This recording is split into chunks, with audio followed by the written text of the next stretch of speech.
What's up, guys? So if you're squatting and deadlifting like a boss, you're going to accumulate some low back fatigue throughout the week.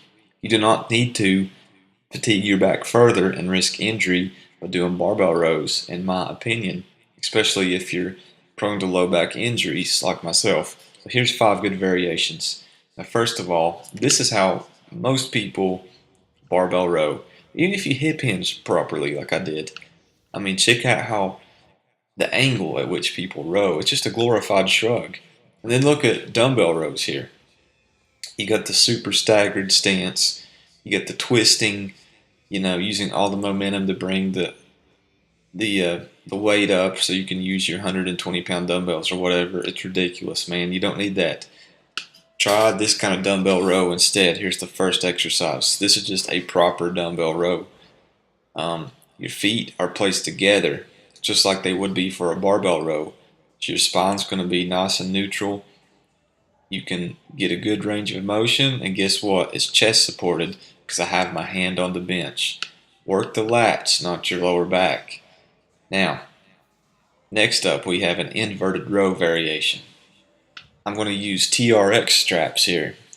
I like using the TRX straps. A barbell will be fine, but with the straps you can kind of, and you can't see it so much here, but you can kind of start with the handles over your chest, and you can pull them apart as you raise up. So it's just a really good exercise to target your lats. If you want to, when these get too easy, you can make them more advanced by putting a 10-pound plate or something on your chest, and that makes them really fun. Next up, these have gotten pretty popular. I've noticed on the internet. It's called a seal row. Now you may notice it takes quite a bit of construction time. You have to get 2 boxes or 2 steps or whatever. Place a flat bench on top of them. I've got 2 dumbbells here. I'm hinging a little bit at the hips, so my knees are pushing into the bench, not my hips. As you can see here, you can also do it with a barbell. But man, this just takes all the momentum out of the exercise and really targets the back only. So I'm a really big fan of seal rows if you have the time to set it up.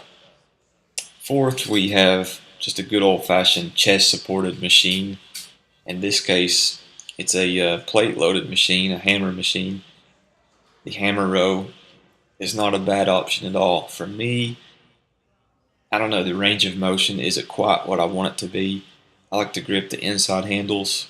Sometimes I'll do one arm at a time, and that helps a little bit, but it's still a better option than just a typical barbell row in my book.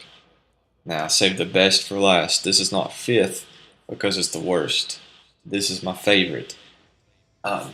It's basically a seal row, but it's a lot easier to set up. And I saw Charles Glass have someone do these once. And for that reason, I call them glass rows. And I just love the feeling my back has after doing these. I'm just using like 55 dumbbells here in this video, or 55-pound dumbbells, but after 4 or 5 sets of these, man, you are absolutely lit. Your back, your rhomboid, your lats just feels great. So try these variations out. They're chest supported. They're easy on your low back. Talk to you guys later.